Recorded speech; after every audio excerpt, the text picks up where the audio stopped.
Last time I told you why you're broke by day 3, so I did something kind of insane about it. I took a chunk of my own paycheck and made it physically annoying to spend. No card, no app, no one-click anything, just money sitting behind a wall I built on purpose. And for the first time in my life, I stopped touching it. Here's the weird part. I didn't get more disciplined, I didn't try harder, I did the opposite. I made saving the lazy option and spending the hard one. By the end of this, you're going to want to sabotage yourself the exact same way. Let's get into it. So here's the thing, nobody tells you about money. Willpower is a terrible savings plan. We treat being broke like a character flaw. Like if you just wanted it more, tried harder, felt guiltier, the money would stick. But that's not how this works. Every day you wake up with a limited tank of self-control, and the world spends all day draining it. The ads, the notifications, the little buy now button that's one thumb tap away. By the time you're tired and stressed at night, that tank is empty, and that's exactly when you spend. Researchers who studied this found people spend a huge slice of their waking hours just resisting some urge. So the trick isn't more willpower, it's needing less of it. You don't beat temptation by being stronger than it. You beat it by never being in the room with it. Everything I'm about to show you is one idea. Stop guarding your money with your brain and start guarding it with your setup. Layer 1 did the most, and it happens in a single second. Layer 1. I never see the money in the first place. Here's what used to happen. I'd get paid, my whole check would land in my regular account, and for about 3 days I felt rich, which is the most dangerous feeling in personal finance. Because money you can see is money you'll spend. So I flipped it. The second my paycheck hits, an automatic transfer fires and pulls a set amount straight into savings. Before I feel it, before I make a single decision, by the time I open my banking app, that money is already gone, and my brain never even counted it as mine. There's a name for why this works. It's called a default. A default is just whatever happens when you do nothing. And here's the thing about humans. We almost always go with the default because doing nothing is easy and deciding is hard.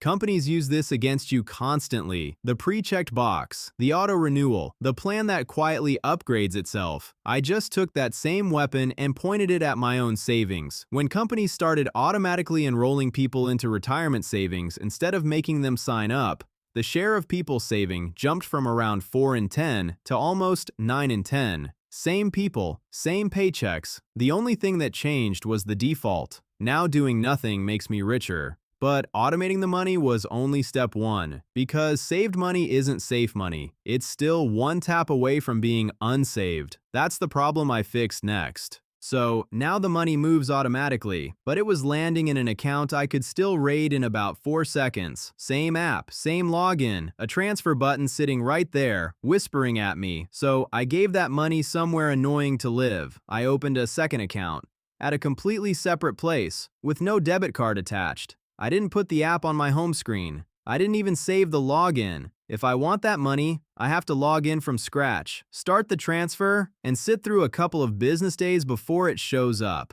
Notice what I did there. I didn't make it impossible to get my money. I made it slow, annoying, just enough of a pain that a late-night impulse dies before the money ever arrives. That gap between wanting it and getting it, that's where the magic is.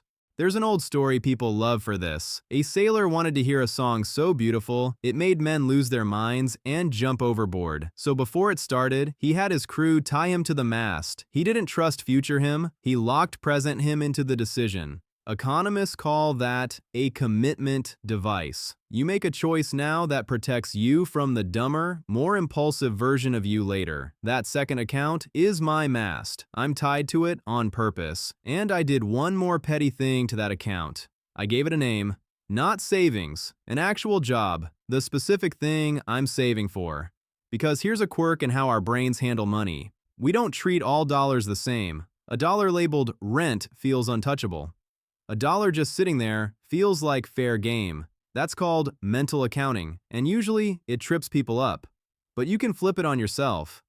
The second that money had a name and a purpose, spending it stopped feeling like using my money and started feeling like stealing from a future me I actually cared about. Same dollars, completely different feeling, but locking up my savings only fixed half the problem. The other half was how stupidly easy everyone had made it to spend the money I hadn't saved yet. Here's a number that messed me up. People will pay way more for the exact same thing when they're using a card instead of cash. Some research put it as high as double. Same item, same person. The only difference was how painless it was to pay. That's the whole game modern apps are playing. They're in an arms race to make spending require zero effort. Saved cards, face scan checkout, buy now, pay later, one thumb, and it's done, before your brain can file a complaint. So I went the other way on purpose. I deleted every saved card from every site. I unlinked the tap-to-pay wallets. I logged out of the shopping apps and deleted a couple off my phone entirely.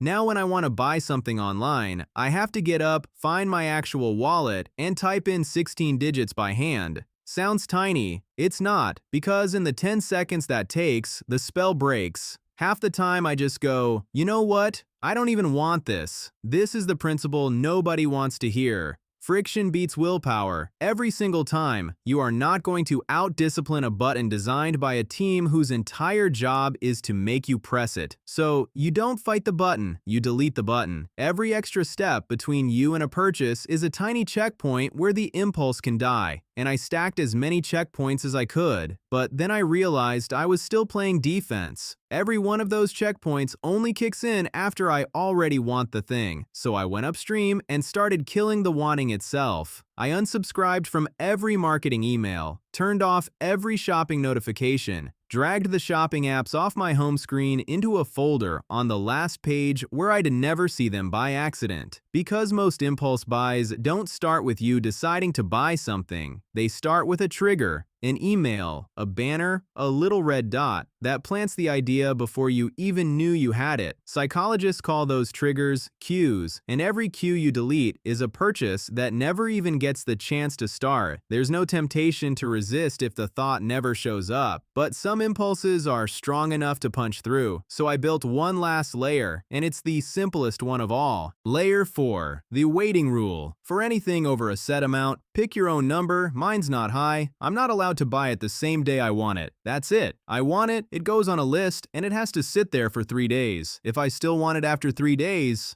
fine. I buy it. Guilt-free. But here's what actually happens. Most of the time, day 3 comes and I've forgotten why I needed it.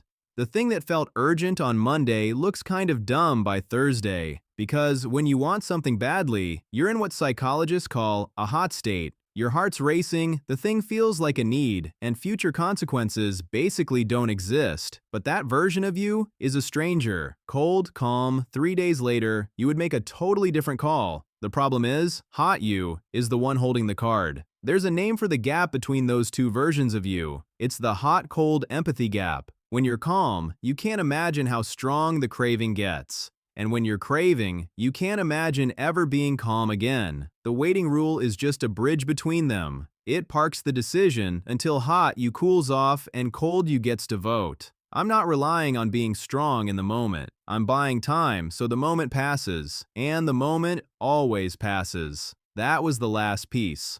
4 layers, and together they do something I could never do on my own. So, let's put it together, because this is where it clicks. Layer 1 moves the money before I can feel it. Layer 2 hides it somewhere slow and annoying to reach, with a name that makes it feel already spoken for. Layer 3 rips out all the one-tap ways to spend what's left, and deletes the triggers that start the wanting in the first place. Layer 4 forces every big impulse to wait until it dies. Not one of those relies on me being disciplined. That's the whole point. I used to think broke people just lacked willpower, and rich people had tons of it. That's backwards. People who are good with money mostly just built a setup where being bad with money is a hassle. They're not stronger than temptation, they're just never standing next to it. So look at your own setup right now. Not your goals, not your motivation, your defaults. Where does your money land? How easy is it to spend? And how many buttons stand between you and a purchase?